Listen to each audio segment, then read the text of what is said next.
Hey everybody, welcome to the Big Play Cleveland Show, brought to you by FanDuel. I'm Gabriella Cruz alongside Chris McNeil. We've got Matt Fontana in for Nick Padone today.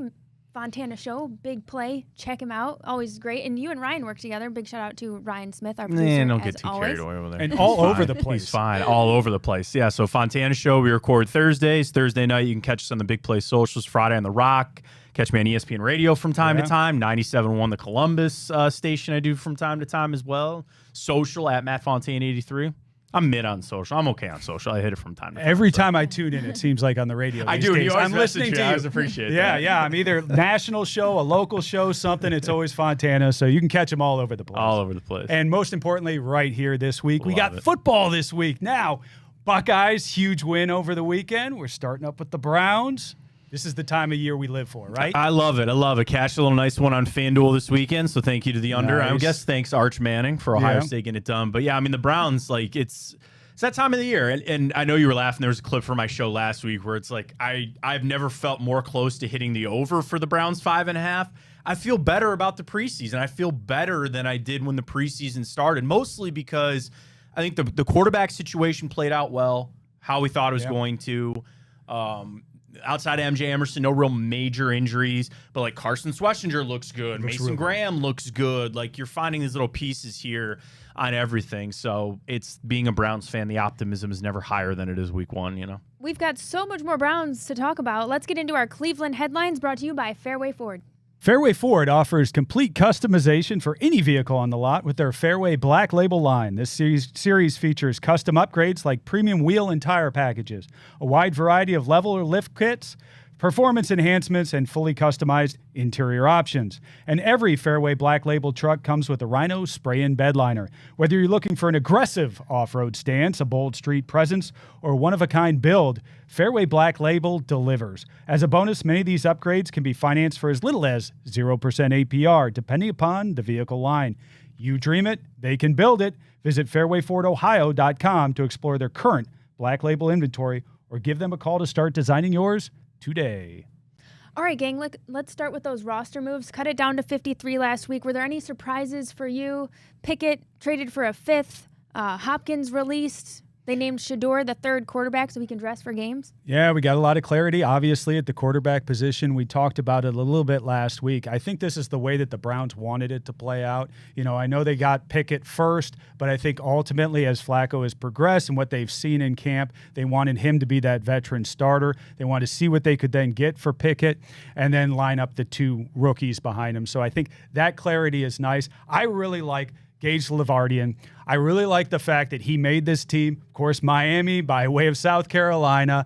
I think this is a guy who can really do something for us. You know, I think of the past, we've had guys like Josh Lentz, right, who didn't make the team out of camp. This guy does make it. Fan favorite, obviously a fan favorite of mine, being from Miami. So I thought there was a lot of optimism coming out of camp, as I know you did as well. Yeah, and I think for Pickett, my biggest thing, guys, was that I think it was the rookies played well enough to prove they can go out there and play if they have to. Like, if they had looked bad, Kenny Pickett'd still be here. So I look at the Pickett move as saying they have faith in Dylan Gabriel or Shador Sanders if they have to go into a game that they'd at least be competent and know what they're doing. So I think that's a big thumbs up, you know, for the rookies. As far as the roster goes, Hopkins, I think another real move to say to this locker room, like, we are not tanking. We are not sitting here and just giving roster spots to guys because they're veterans. Like, Hopkins was not getting it done. And I want this to be clear. He got injured. For those that don't know the backstory with his family and one of his children, you don't understand how hard it was for Dustin Hopkins to go through what he was going through. And I empathize with that as a father myself, and I wish nothing but the best to Dustin Hopkins, but he could not be the kicker of this team anymore. It just was not working out, whether it was in his head, the yips, and I hope he catches on and gets himself right and gets back to another NFL team. But I was really happy that the Browns said, hey, we're trying to win games. We're going to go with the kicker that gives us the best chance to do it. So quite a few of those. You know, I think Deontay Johnson was a little shocker for me because just how, you know, kind of, I'm going to say weak because people get angry, but like how not deep, how shallow that wide receiver room is with just depth. They don't have it. So that was a little bit of a shock for me. But to your point, Chris, I was happy that LeVar made it. Do you think this roster is better than last year's initial 53? I don't know about that, not No, I having don't think so, JOK yeah. out there, no Amari Cooper on the roster. Of course, you had Deshaun Watson at his best, at least going into the season. Right now, you've got Joe Flacco, so I don't know. I think we've got a lot of young guys, and I think we've got a lot of reason to be optimistic. Carson Schwessinger, I really like this guy. He's going to be beast. He could spell JOK out there on the field. He's already going to be wearing the green dot from what I understand. So he's already looked at as a leader out there. He's all over the field if you've watched these games. I can't wait to get into the regular season with this guy. He's got the body type. He can cover, which I think is like so big for some linebackers to be able to do that. And yeah, to your question, Gab, like I think it's closer than it might appear, but I do think last year's roster was better. But the thing is, we might not say that in a couple of weeks when we see Mason Graham and Carson Schwessinger and some of the linebackers, some of the other young guys, just because last year Mike Hall was suspended and we didn't have this great rookie class that came in, and eventually it kind of panned out. But now you've got some tangible young players that you could grab onto. Harold Fannin, can't wait to see him out there as the number 2 tight end. So I think when you add in the fact we had a solid draft class, we actually had draft picks. Right now it's last year, but I think we could be saying a different thing in a couple of weeks. Are the Browns? And perhaps the most important piece, no Nick Chubb. Yeah, right? that's a tough one too. They're replacing him with Jerome Ford this year, then a couple of rookies, and we'll see what happens with Quinshawn Judkins. Sure. Are the Browns beating the Bengals Sunday?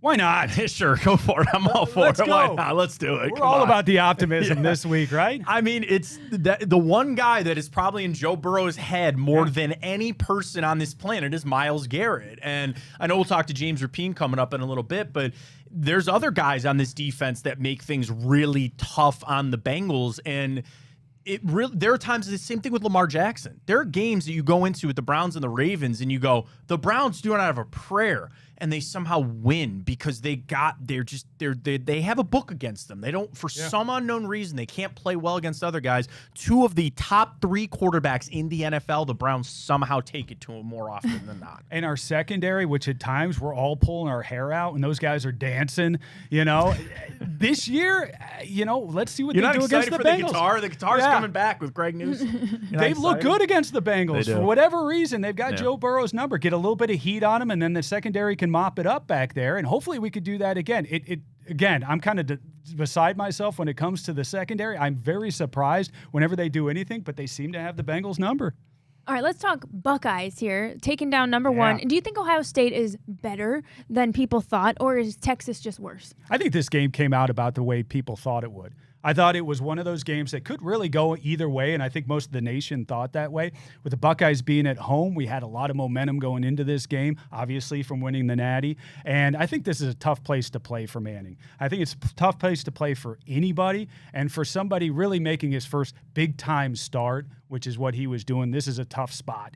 And the Buckeyes showed up. We had some drops there by Jeremiah Smith I didn't like. Julian Sain was able to see his way through that game, and of course this defense. The Matt Patricia defense, it is damn good. And I'm very excited by what he's putting out there on the field. He is putting in some of the National Football League philosophies into college right now, and that's very tough for Texas, or I think for anybody in college football to deal with. And especially with probably the most NFL-ready guy on that team not named Jeremiah Smith is Caleb Downs, and had probably the best game on defense was Caleb Downs. So to your point, I love it that Patricia was saying, dude, I'm going to treat you like an NFL player, and I'm going to do these things to move you around. It looked sloppy because everybody in big games this past weekend, it was a feast for the under because it's their first game out. And then the conversation, do you need to start scheduling these games later? But man, was that not fun to have just football. Like, shift it up. We already got a scheduling problem in the college game now with the college football. Start it a week early. Let these teams get their games out of the way and then get into Labor Day. But, yeah, I loved it. I thought Ohio State's defense showed up. DBs were all over it. Loved it. We're going to take a quick break. We'll be back with more Big Play Cleveland right after this. The Big Play Sports Network is brought to you by Lake Spur Marketing, connecting your brand to the right customers. Visit lakespurmarketing.com today. Welcome back to the Big Play Cleveland Show. Today's featured interview is brought to you by Garage Beer. Garage Beer is perfect for any occasion. It's small batch, no frills, no bitterness. It's just beer that tastes like beer. The Garage is always open with Garage Beer, and now we welcome on a very special guest, host of Locked In Bengals and the Big Play Enter the Jungle show, James Rapien. How you doing? I'm great. Thanks for having me. Yeah, thanks for coming on. How confident are you in this Bengals defense, and what have they been doing to avoid another slow start this year? Ooh, I don't have confidence in the Bengals defense because they have to earn it. And we saw last year that equity went away very, very quickly. And so that's a big part of this week is going up against the Browns offense that has plenty of question marks. This defense should show something. And they better, because I think everyone that covers the team, talks about the team, wherever they are, is sick of talking about slow starts. And they've started 0-2 in each of the past 3 years. Last year, 0-3. That can't happen again. And yet, the team, I thought the team would kind of shy away from it, but it's been the opposite. Zach Taylor in January, after he fired Lou Anarumo, their former defensive coordinator, instantly was like, we have to start faster next year. That's what we're going to do. Training camp, it was different. They moved to morning practices instead of afternoon. I know they tweaked schedule wise. Obviously, Joe Burrow and the Bengals starters played in the preseason, which is really noteworthy. So they've made some changes, and now we'll see if they pay off on Sunday in Cleveland. Staying with Zach Taylor there, how warm is his seat right now after missing the playoffs the last 2 years? What's it look like right now down there in Cincinnati? I don't think it's warm yet, so it would be lukewarm or less. Now, if they start slow, it can get hot pretty quickly. And if they miss the playoffs again, I think you hit it right on the head. If they miss the playoffs again, and Joe Burrow is an MVP candidate, and Jamar Chase is putting up, let's just say 1,500 plus receiving yards, and your stars are being stars, well, you better make the playoffs. So he can't miss the playoffs again if that happens. 2 years ago, Joe gets hurt. They played well down the stretch and finished with an above 500 record. I think that helped his case. Last year certainly hurt it. He said, hey, we need some new coaches in here. We need to move some of these veterans out of town. They did that. So, yeah, I think the Bengals front office is expecting to see results from Zach Taylor and expecting to see this team back in the postseason. And James, when it comes to Trey Hendrickson, the deal done, is there any kind of hangover, or could it even be the opposite where there's actually like a relief and a little momentum to say like, hey, this is done, we're into the season? Or do you see something kind of still hanging over with that whole situation? I think it would have been a hangover had we gotten to this point and it not been resolved, even if it was the same result.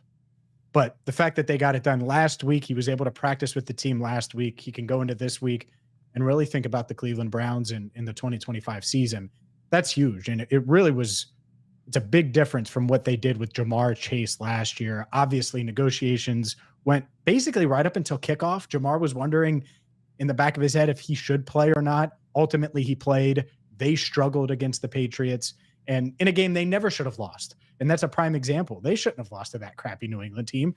And they knew it the moment they lost that could have cost them. So getting it done when they did, even if it wasn't a long-term extension, I do think Trey is going to have his head on straight in. He does need to be motivated to perform this year so he can get that long-term deal somewhere, whether it's here in Cincinnati or with another team. James, looking at this game coming up on Sunday, for whatever reason, the Browns always match up well against the Bengals. Yeah. Why do you think that is? Well, Joe Burrow wants to throw it all over the field. The Bengals rely on that passing attack, and the Browns have the best pass rusher on the planet. And Myles Garrett is the best pass rusher on the planet. And unlike most of these other guys, he's really good against the run too. And so he can line up over the center and do the crossover dribbles on Ted Karras like he did a few years ago. He can go on the edge and take it to Orlando Brown Jr. or Amarius Mims. And so the Bengals, they're going to have to make sure Myles Garrett doesn't wreck the game. That's key number one, probably always, as long as Myles Garrett and Joe Burrow are on the same field together, because Myles fuels that team, Joe fuels the Bengals. And so that's number one. But outside of that, Denzel Ward in that secondary, they've been tough on Jamar Chase, T. Higgins, and the Bengals wide receivers. When they've been asked to win one-on-one, sometimes they have, other times they haven't, and it's really hard when your quarterback's getting pressure. So I think the Browns are a unique team that can get pressure on Joe without blitzing, and they can also cover these weapons on the outside, which has made it tough in the past. James, are there any weapons that we don't know about or maybe are lesser known on the Bengals? Obviously, we're always talking about Burrow and Jamar Chase and T. Higgins. Who else should we maybe keep our eye out for?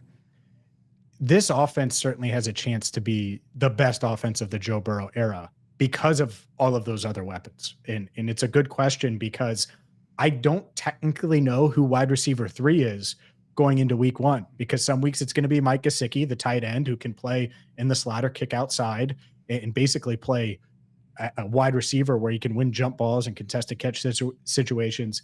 Andrei Iosivas has really come on strong and performed well down the stretch last year and is the technical wide receiver 3. So he could be a guy that has big weeks at times. But Chase Brown might end up being the Chase that leads the team in scrimmage yards, because Chase Brown has been involved a ton throughout training camp. I think he's going to get a ton of touches and have a high usage, both in the passing game and obviously running the ball as well. So I think that they're confident that they can rely on some of these other guys when needed. And this is a game where you could need that, where Mike Gesicki might be the difference, where T's taken away and Jamar Chase is taken away to a degree, but Joe leans on some of these other players that he's going to need, because they are going to go to Cleveland and try to throw the ball around. That's their offense. And so we'll see who steps up, but they're going to need one of these guys, I would say, to step up and have a big game on Sunday. And James, last week on our show, we had Futures Day. Ryan, I picked the Cincinnati Bengals to win the AFC North. James is one of my. Ryan didn't like the pick, but that's what I did on FanDuel. James talked me into it. For the Bengals to win the AFC North, they got to do what this season? Well, it starts with Joe, right? Joe's got to be the best quarterback in the North, and has a chance to be the best quarterback in the league. I believe that. I think he's had the best training camp of his career, just day in and day out. Even his bad days, and he hasn't really had a bad day, were really high level days, and he's just putting the ball in really, really good spots. And it just seems like he's as accurate as he's ever been. And he completed over 70% of his passes last year. So a lot of people would say the defense or the offensive line, it starts with quarterback. And that's why to me, the Bengals should be second when you look at AFC North odds, which is where they are on FanDuel. The Ravens, I get it. They're trying to win their third straight division title. They're loaded roster wise. No team's won 3 straight AFC North titles, though. So I think that's part of it, too, is just what history tells us. It's a really tough division. It's rugged. Someone else is going to emerge. And I do think the Bengals, from a roster standpoint, starting with Joe Burrow, are the second best team in the division. Any thoughts on another rival here in the division in the Pittsburgh Steelers? Obviously, Aaron Rodgers in the offseason. Do you see them doing anything or making any noise in the division this year?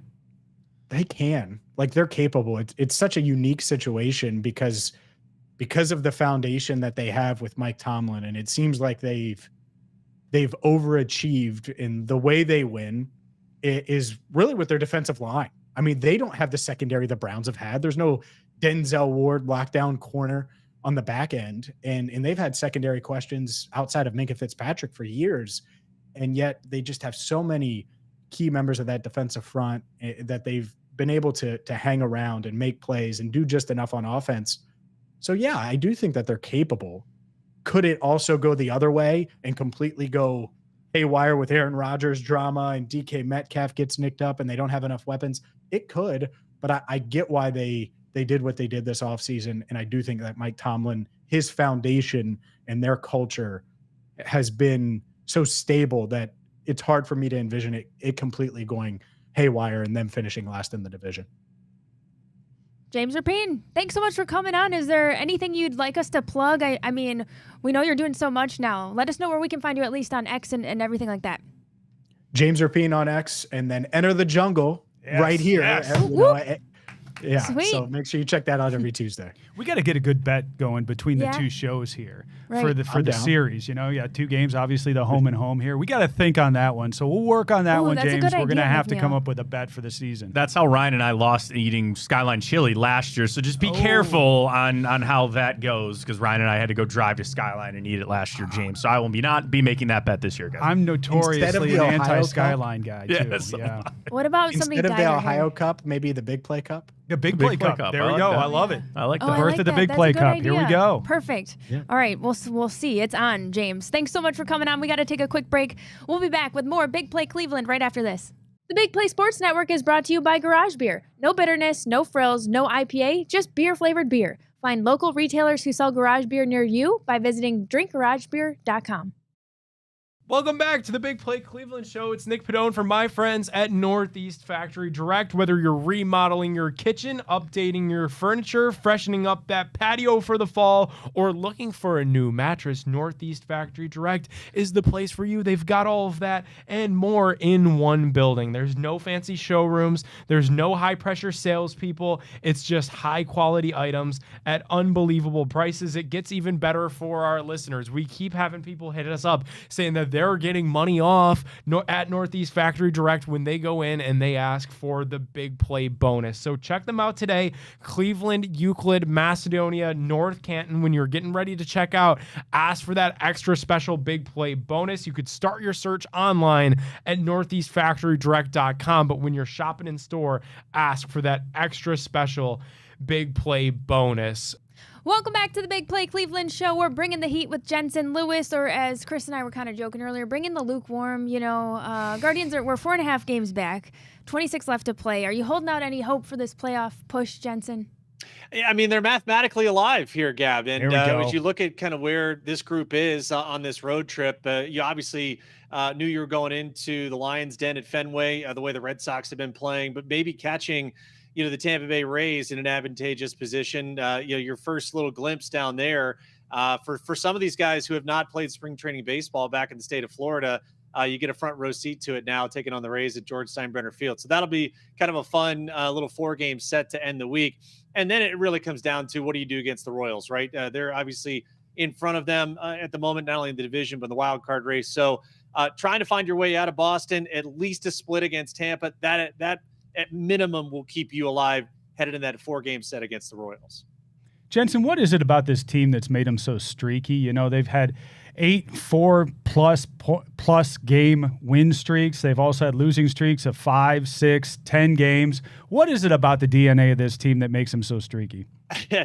Chris, if we knew, then we'd probably be able to make the adjustments that got them so consistent last year in putting series wins together and being able to maintain without having those long losing streaks. So I think overall, and we've talked a lot about this, is that the offensive continuity has really seen a lot of shift, particularly at the bottom of the lineup. I think they have it kind of figured out for the foreseeable future. It's going to be Quan at the top if he's not traded this offseason.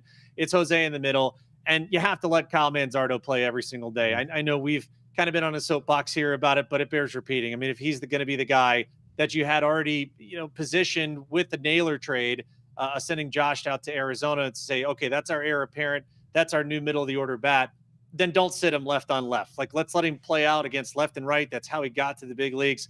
And then really it's an audition for the rest of the bottom of the lineup of Gabby Arias and CJ Kafis and Brian. I'd say Brian Rocchio's looked a lot better coming back from his stint in the minor leagues. And just like it was last year where we were doing, the pre and post game shows in the Lakewood Truck Park, Rocchio was the guy. He was turning the lineup over. He was really making things go and getting the extra at bats at the top of the lineup. So for whatever reason, the league adjusts and they're really good at doing it. And for the young bats, specifically at the bottom of the lineup, this September may be more consequential for them, not only in the short term, but also in their long-term prognostications as well.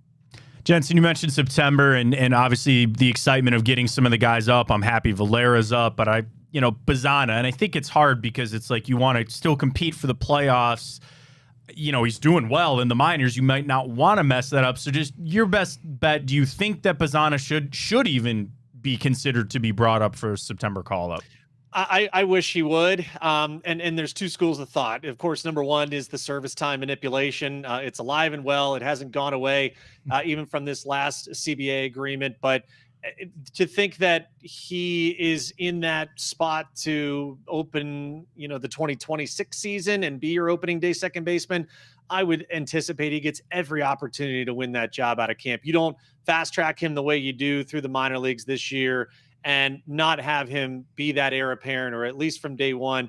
That's our guy. Unless something just ridiculous happens from an offensive standpoint in Goodyear next year, I would have to think that Bazana is your odds-on favorite as the opening day second baseman. Carlos Santana now officially gone. They're talking about him being with the Cubs now, potentially. When you look back at Carlos Santana as an Indian, as a Guardian, what are you going to remember about that? I'm going to remember at least my early days in camp when he was a teammate. And guys, you remember he came up as a catcher too. And I can't remember who the pitcher was, but almost getting guillotined with a throw down to second base. I mean, Los had an absolute hose. And if you didn't get out of the way, you were wearing it. And credit to him, as a third baseman, as a catcher, the guy was athletic beyond his means. And then to make the transition to first base and turn into a Gold Glove defender, it's never been about, the work ethic. He's always been an on-base machine. It's not the average department, but the plate discipline, some big home runs when we needed him. And of course, the iconic catch in 2016 north of the border to seal that American League Championship Series victory en route to the World Series. So one of the consummate professionals. Was great to have him as a teammate. And now it is ironic, guys, that, he plays against the Cubs in the World Series. Now he potentially could be playing October baseball at Wrigley Field here in 2025. So as a player who played alongside him and as a pitcher, what was he like as a catcher? It was an adventure. Sometimes, it was anytime you pitch to a young guy, there is an onboarding process there. And I give him credit. He really was trying to separate because he took so much pride in his hitting, guys. And he really was trying his darndest to separate if he had a bad offensive day to not take that into his game calling or his defense. And it's a lot easier said than done. So it's a hard first couple of years to learn that. But he really worked at it. I would say that if we could change one thing, it would just be about not getting too much into a pattern, albeit, that's what every young catcher has to learn because major league hitters are so smart at recognizing those tendencies. But overall, he did what was asked of him. And I think ultimately you can't ask much more than what he did in his Cleveland career. Jensen, some recent news on Clase and Ortiz. They're going to remain on that non-disciplinary paid leave until further notice. What do you think is taking so long? And do you think these guys are going to come out of this in a positive way? Yeah, that's the hard part, Gab, is anytime you get the indefinite nature of it and there's no timeline, that usually leads to bad results. So with what has been an airtight investigation as far as any details or whatsoever, that kind of gives you a little window into this probably isn't ending well. But again, we've talked about it. I'm anxious to hear kind of when they knew things were happening, how often it happened. And ultimately, Major League Baseball is going to have to make a decision. Are these guys going to be the poster people of we needed to come down hard? If that, if the findings are what they are, and if they are negative, then you have to stop it, where it stands. So anxious to see what this investigation turns up. But yeah, that timeline, pretty ominous for any of the future for both Emmanuel Clase and Luis Ortiz. And Jensen, we were talking about that exact thing before the show, like that MLB, and in a way rightly so, wants to get this out as an example to these other players. Like, we cannot do this. We will not be doing this. And unfortunately could be a little heavier. What do you think the impact might be on the Guardians? Let's say it's worst case, they're banned for life, they're moving on. Obviously, Clase being a major piece of what this team is going to be moving forward, whether in a trade or on the field. But, like, how do you think the Guardians can come out of this, or even as an organization, if at all? Or is this just, hey, these were two individuals doing their own thing? Matt, I go back to days before the trade deadline when Clase really started to have steam, is that he's going to get dealt. And what would the chaos have been had he been dealt on that Thursday or Friday? And then we come to find out what we find out that Sunday or Monday, and you're like, you have got to be kidding. Like, how do you reverse that? What are the implications from a roster standpoint? Because you would imagine that this Cleveland front office would have flipped him for a pretty heavy prospect package, if not a big leaguer or two. And so I can't even wrap my head around what the consequences would have been of that. Had the acquiring club, gotten Clase, and then the news comes out that we eventually found out. So just a wild sequence of events in those handful of days. All right, Jensen, before we get you out of here, it's the Northeast Factory Direct question of the week. I'm going to change this up a little. I just want to point blank ask, what are the chances we extend Stephen Kwan? I'm going to say 25%. I'll give you one chance in 4. And I think just the dynamic that we've seen thus far, there are going to be a lot of teams that call this off season, and you now get the opportunity to involve all 29 other teams because everyone's starting their season 0-0. And so it won't shock me if those winter meetings, those hot stove rumors very much have Stephen Kwan in the limelight there. So anxious to see what those potential deals might look like and if this front office ends up biting on one. Jensen, do the Browns have a chance at beating the Bengals on Sunday? Oh, absolutely they do. Yeah. This has been Joe Burrow's kryptonite. Does that happen? If you're going to win a game, this is the one to win, guys. And Joe Flacco has shown us time in and time out that he can do it with, the garbage guys down the street. So the lines come down. So if that's all you need to know, it sounds like some of the sharp guys out there kind of like the Browns to keep it close and competitive. There you go. That's the insight you don't get Bad anywhere little else. drop there. I love it. That's Jensen Lewis bringing the heat. Thanks so much again for joining us this week, Jensen. We'll see you next time. Thanks again to our friends at Northeast Factory Direct. Check them out at any of their great locations in Cleveland, Euclid, Macedonia, or North Canton. And remember to ask about the Big Play bonus. We're taking a break. We'll be back with more Big Play Cleveland right after this.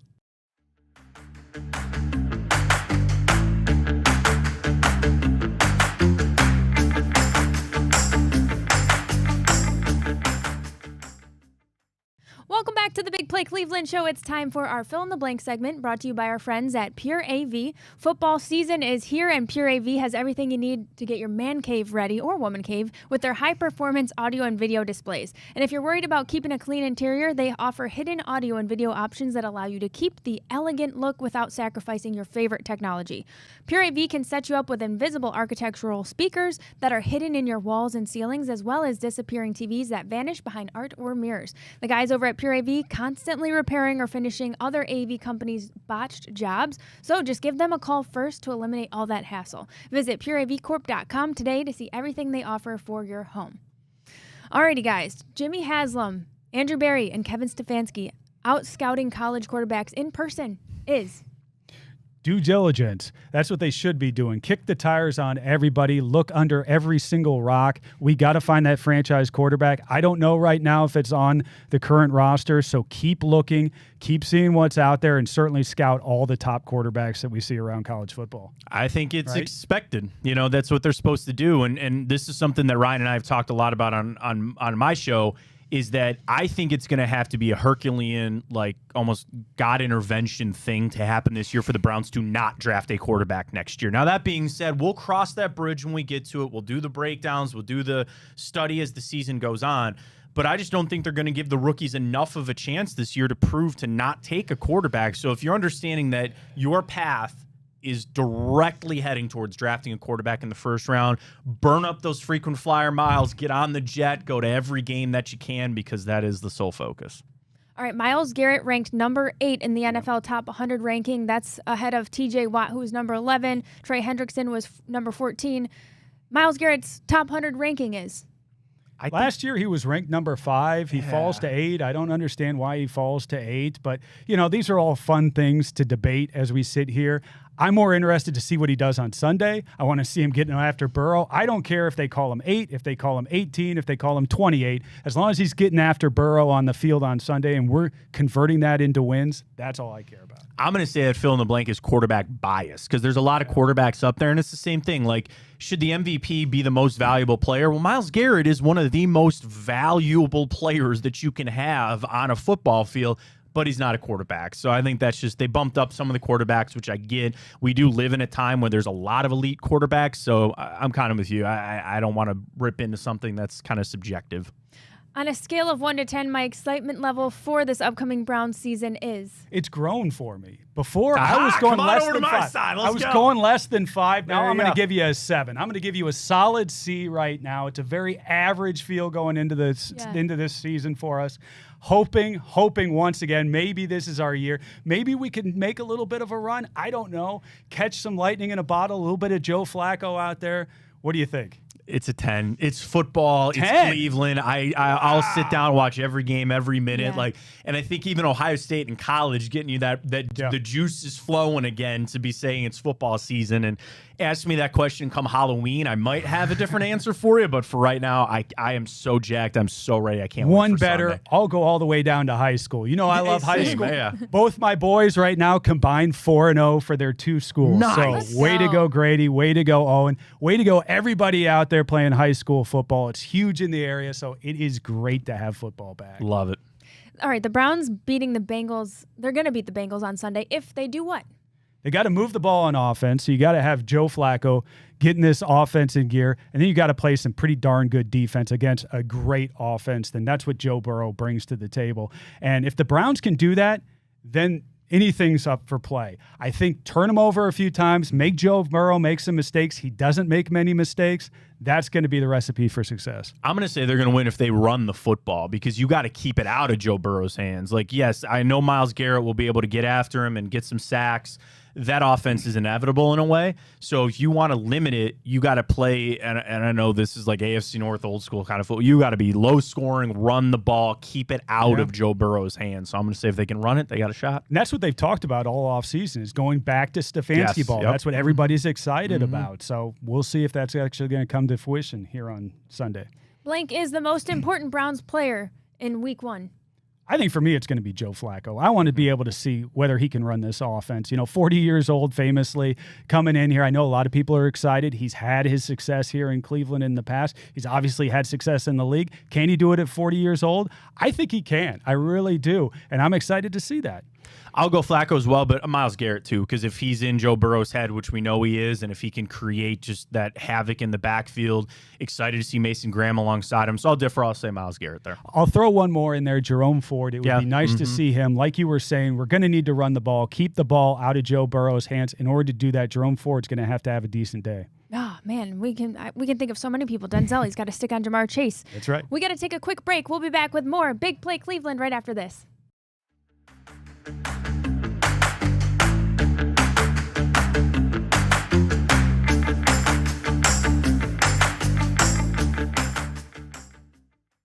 Welcome back to the Big Play Cleveland Show. This Smart Choice segment brought to you by Smart Choice Windows. Smart Choice Windows is the place to go when you need to upgrade your home. And right now they're running some awesome promotions like buy 2 windows, get 2 free, $1,500 off whole home siding, or $500 off entry door installation.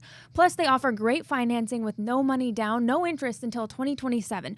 So if you're ready for quieter, more energy efficient windows, give them a call at 844-GET-SMART or head over to smartchoicewindows.com to schedule your free, no pressure estimate today. And make sure to ask about the Big Play bonus to get an additional 10% off all the promotions. So we're going to give you the situation. You'll tell me what the smart choice would be. Mary Kay reported that Quinshon Judkins could report to the Browns as early as this week. If you had to predict who will lead the Browns in rushing this season, smart choice is... Or Quinshon Judkins could potentially be suspended this week as well. So we'll see what happens with that situation. I think that it's going to be Jerome Ford this year. Last year, he led the team in rushing. I really like Dylan Sampson. I think that Jerome Ford's going to be the number 1 back for the majority of the season, though. I actually think Quinshon Judkins will lead the Browns in rushing. I think it's going to be, somewhere in that maybe 2 to 4 range suspension. And I think when he comes back, he's going to be the lead back, and they're going to give him the ball. And we talked about it. It's going to be Stefanski's offense. They want to run the ball. Yeah. He's your best running back. Like, I know that already. It's just get this, suspension out of the way, sign your deal. I still think he'll have enough games to just kind of pass the other guys up. All right, if I wanted to start one Browns player in fantasy football, the smart choice. Well, in the Big Play League, I think I drafted 2. I got Jerry Jeudy and David Njoku. I'm definitely starting Njoku. I like what Kevin Stefanski does with the tight ends. We've seen it for years. We're really trying to get back to that, and I think David Njoku is going to be a big part of the game plan on Sunday. Those might be the only 2 for right now with Judkins, so I'll go Jeudy on the other side. I think he's going to get a lot of the targets there, and I think he could turn in, somewhere around that 1,000-yard mark this year. I think that's attainable for him. If you had to bet on when the Guardians would win their next playoff series, the smart choice would be? This is a young team now. We just got rid of Carlos Santana. You got Kyle Manzardo there. You got Cephas. You're looking at really what the next iteration of this team looks like. And I think it could come sooner rather than later. The pitching staff quietly has started to come around a little bit. We need to start hitting, obviously, and we're not quite there. And that's going to take these young guys to develop. So I'm going to go 2 years from right now. I think next year we take a step forward. The year after that, we're talking playoffs. I was going to say 2027 too, so I think that's it. I agree with so many points. Like, it's going to take a little time. Plus, again, if some more money gets influxed, and that's something that people have been waiting to see about when Blitzer's going to get in there, get some free agent signings. But yeah, there's a lot to like with the starting rotation. Big Gavin Williams fan. They got some guys still down in the minors they'll bring up. Bazzano will be here. I'll go 2027 as well. All right, that segment also brought to you by Smart Choice Baths. Cleveland, I've got the perfect way to kick off the Browns season. Smart Choice Baths and Big Play giving away 1 Lucky fan going to get $2,000 gift certificate towards any bathroom remodel, plus a Top Dogs canvas signed by Josh Cribbs, Phil Taylor, and Hanford Dixon. Just follow Smart Choice Baths, like the post, and tag a friend. And you got to hurry because those entries close Sunday, September 7th at 1 p.m. The winner will be announced on Monday, September 8th. Smart Choice Baths are offering $12.50 off all bathroom projects plus a free luxury upgrade. And it gets even better with their low monthly payments starting at just $199 a month or 0% financing for 24 months. Be sure to check them out at smartchoicebaths.com or give them a call at 844-GET-SMART to set up a free estimate today. Don't forget to mention that Big Play bonus to receive an additional 10% off with all promotions.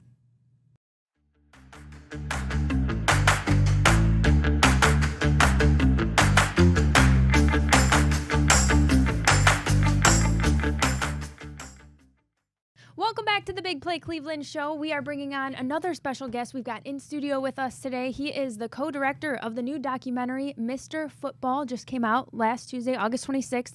Jim McCarthy Jr., thanks for coming in studio. Thanks for having me. I really appreciate it. So for people who aren't familiar with this film, I know you've poured so much into this. You've got a personal attachment to us. Can you give us a quick synopsis about the documentary? Sure, absolutely. So the documentary takes place in 2003.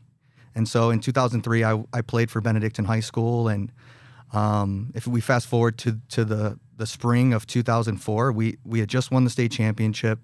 My teammate, Ray Williams, won Mr. Football, which is like the Heisman of high school football in Ohio.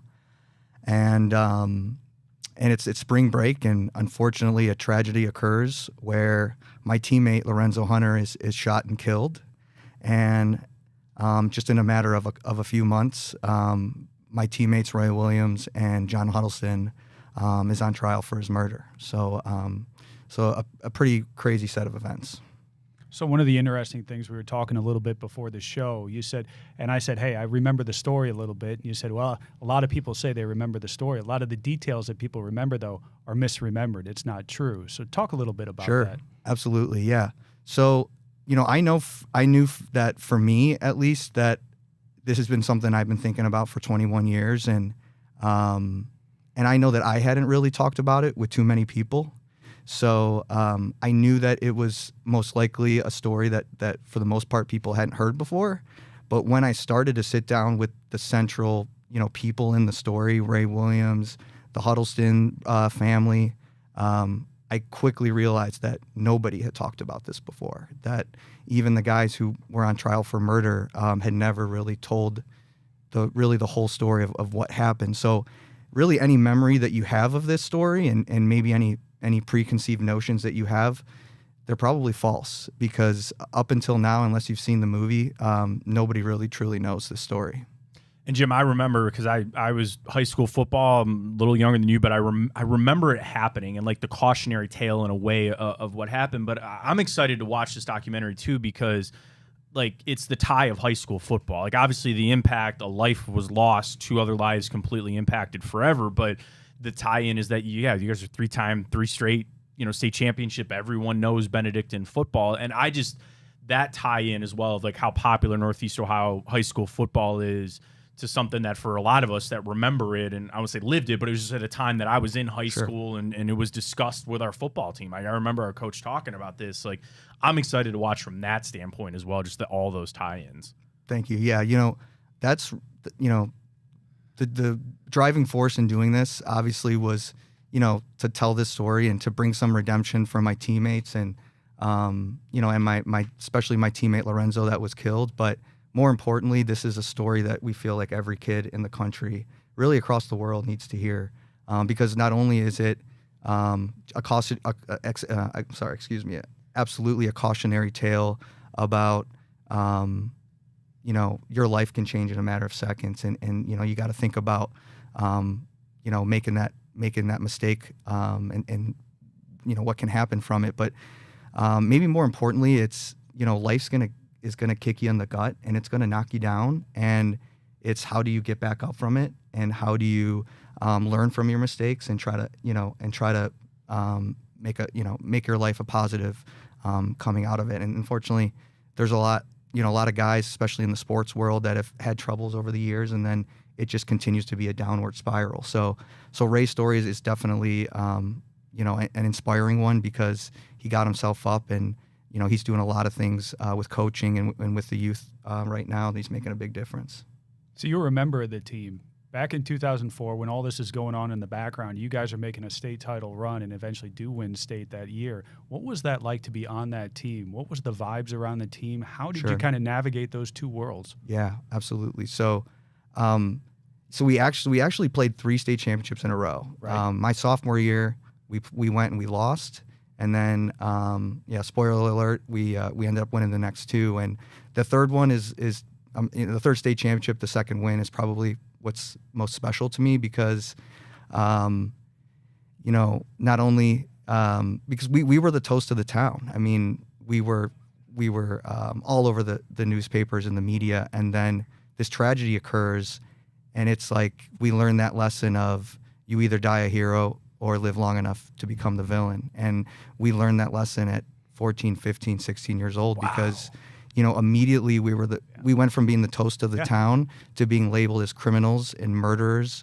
and your brain's not even formed yet. Exactly. Right? I mean, you're not a full adult at that point. You're dealing with very, very adult things, and adult things a lot of adults don't even deal with in their life at such a young age. That's going to be amazing. Right. And so, like I said, the tragedy occurs. We bury our teammate, and within 2 or 3 months later, we're getting ready to play another football season. And our best player on the team, literally the heart and soul of the team, was killed. And then I've got 2 teammates, Kyle and Troy Huddleston, whose brother is about to be on trial for murder. So literally our next season starting as the trial's happening. So it just felt like literally the world was against us. And the only way, not only we could start to heal from this, but the only way we could respond to everything was to do it on the football field. Like, we knew that if we try to, we didn't have the ability to even speak to the media and try to defend ourselves. But I think if we even tried to, I don't think it would have had as big of an impact as us just kind of putting our helmets on, putting our heads down, and going after another state championship, which is just I look back on it and I don't know how we did that, to be honest with you. And for the documentary, you guys did 50 hours with 30 different interviews. And I want to give everything away because everybody should go watch it, and we'll tell you where it's streaming and all that. But is there an interview that really stood out to you, or like a moment of somebody you really talked to that people are going to really like in the documentary? Yeah. As the director of the film, it really was every single interview we did. It almost like it topped the one previously. But the one that really stands out for me is Coach Tressel. Sure. I mean, Coach Tressel could literally do anything in this life that he wants to put his mind to. I believe he could be the president of the United States. He could be the CEO of any Fortune billion-dollar company. He's just that special and that smooth when it comes to especially talking about something that means a lot to him. And so Benedictine High School is a really special place in his heart, and it was really important to him. Not only was it that he was part of this film, but that we actually shot at Benedictine, and that it meant a lot to him that he was part of this. And for those who don't know, what's the connection there with Tressel Sure. and Benedictine? Yeah, so I don't know if you guys remember the name Augie Basu. Augie Basu is considered one of the greatest high school football coaches in the country, and Coach Basu, he got to know Coach Basu, and he really credits Coach Basu and really just the legacy at Benedictine, because he was around those guys quite a bit growing up, as sort of forming the coach and the person he is today. And then there's a thread as well with him being at Ohio State, recruiting Ray.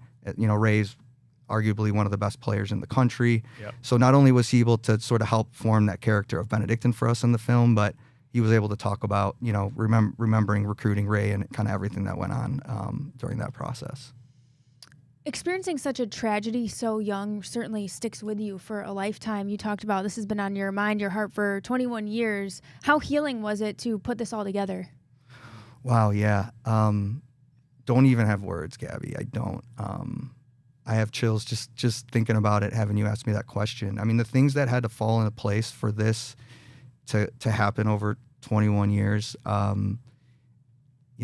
it's incredible. And so just the people involved, from Coach Tressel, Ernest Biner is a friend of mine and it's kind of been an inspiration to this story. And also just we had to pull off Band-Aids in order to make this happen. And so I think I realized how important that was and you know, how much trust I had on my shoulders. So I had to make sure that the end result was worth kind of going through all that. And after every single interview, you could just see the healing taking place as the interview was going on, because we hadn't talked about it in 21 years, our coaches, faculty. So it just finally gave us all a chance to get this off of our chest and finally start to heal from it.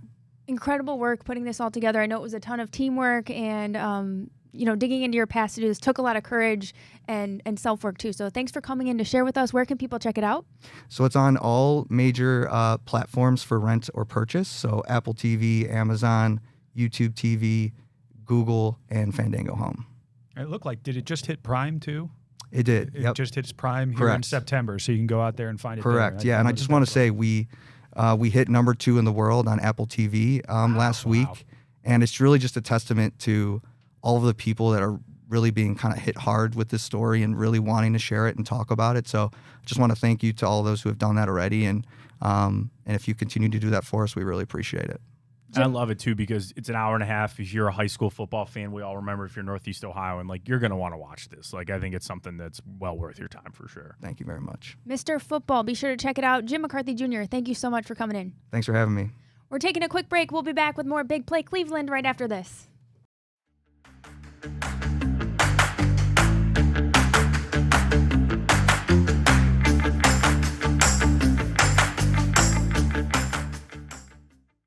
Welcome back to the Big Play Cleveland Show. It's time for our Big Play Bets brought to you by FanDuel. FanDuel is getting you ready for the NFL season with an offer you won't want to miss. New customers can bet just $5 and get $300 in bonus bets if you win. That's right, pick a bet, bet $5, and if it wins, you'll unlock $300 in bonus bets to use all across the app. I know, Matt, you're going to be all over that. Oh, I love it. Had a nice weekend for the college football. Ryan and I put out our futures, which I loved. We did all the divisions, so I have an 8-leg parlay sitting in my FanDuel account right now for Futures Day. But college is up. We talked about it. There's some savory games that I like for this weekend, so it's a lot of fun. Love you at FanDuel. Oh, yeah. You'll be building your parlays. You can bet those player props, ride the live lines, whatever your style, FanDuel has got you covered. The NFL season is almost here. The only question is, are you ready to play? You got to visit FanDuel.com/BigPlay to download the FanDuel app today and get started. Just a disclaimer, you got to be 21 or older and present in Ohio. First online real money wager only, $5 first deposit required. Bonus issued as non-withdrawable bonus bets, which expire 7 days after receipt. See those terms at sportsbook.fanduel.com. Restrictions apply, and if you've got a gambling problem, call 1-800-GAMBLER. Okay, gang, the Browns, 5.5-point underdogs at home this Sunday. What do you think of that? Are people underestimating this Browns team? No, we're coming into this season without a lot of expectations, right? Not overestimating, not underestimating, just estimating these Browns. 5.5, that's a lot of points at home to be giving here. I like the Browns to cover. Nice. My favorite bet is actually going to be the under 47.5. Yeah. I think a little bit of preseason. Now, the Bengals played in the preseason, and they did get Joe Burrow out there, and they got up to speed. I just don't know if the Browns' offense is going to be enough to put up their version of points on that. So if I had to pick on the spread, I like the Bengals to cover, but I really, really like the under, that 47.5. The Browns always seem to lure the Bengals into a bum fight, no matter when they play. You look at our two games last year, totals were 30 and 35 points. The year before, you're still in the 30s. So for them to go over that number of 47.5, that would take an offensive explosion. And like you said, I just don't see that happening. For some reason, the Browns can lure them down, and I don't think the Browns on their end are going to put up a whole lot of points. And that 47.5, that's like one of the third highest totals of all weekend. There's a 50 out there. You've got some 47.5, so some of the other games, but it's a really high total. I think they're just believing a lot in that Bengals offense. I just don't know if the Browns are going to get enough points up there. The weather does look good. It looks maybe good. Burrow's It'll be going to be nice. able to throw it around. Nice. Maybe Flacco's going to start throwing it around. We think it's going to be a Kevin Stefanski run the ball, short passing, but you never know if Flacco starts airing it out there. Yeah, a little shootout action. Do you anticipate that? I wouldn't. No. From all the indications are that we're going to go back to the Stefanski type of offense. So that'd say no, but it's the Cleveland Browns. So, hey, 40-year-old quarterback, why not? Let's test that arm on week 1. And especially if it is Myles Garrett who's getting after Burrow and can like just stall some drives out. Like usually when I'm sitting there and I'm sitting on FanDuel, and you can always, which I love about that too with their parlays, you can do alts too. You can do alt over-unders. You can do alt spreads if you're feeling something different. So even if you want to give it a little juice and bump it up near 50, you're going to sit there and say, okay, is Joe Burrow going to score 28 points? That's 4 touchdowns. Sit there and say, okay, well, that's a decent number for that offense. But it was like at that point, you're asking him to score on almost maybe half the drives he gets. And then you're still asking the Browns to go out there and put up 20 points. Like, I just think that's a savory under for that. To your point, Chris, like if it's going to be this dogfight that they're going to have, that is going to lend itself a lot to the under. So if you want to add a little juice to it, get it up to 50 maybe, put a parlay together with some other stuff, get a profit boost token, which I got one this past weekend there from FanDuel I'm waiting to use. I love that number for the under for sure. Chris, I'll be looking forward to seeing if you've got any memes that are like, screw it, Jerry Jeudy down there somewhere. He's got to be down there somewhere, right? Let's pick an anytime touchdown scorer for the Browns this Sunday. Okay, what do you think? The new tight end out of Bowling Green in his very first regular season game, Harold Fannin Jr. I like the value on this, plus 410. Give me that one. I could see him sneaking in there for a touchdown. I'll go the other running back too, or not other running backs. I was thinking about Jerome Ford. I like Chase Brown to score in this game too for the Bengals as well. Everybody talks smart Chase T. Higgins. I think Chase Brown's going to get in there. Your odds are not nearly as good there, but I still like Chase Brown to get in there. Okay, a quick one that's not on the app, but before we leave here, FanDuel doesn't have this one, but the over-under for when Browns fans will start lining up at the Muni Lot. Well, what is it, open at 6 a.m. or does it open still the night before? Well, they let people in. I've seen Saturday that line at 6 go p.m. all the way down there. I mean, there will be people in there 5 o'clock. So the answer Saturday. is Thursday. Yeah, Thursday. can't just camping out. All right, well, that's all we got this week, guys. Be sure to check out Fontana Show on Big Play. Thanks for watching our Big Play Cleveland Show, and we'll see you next week.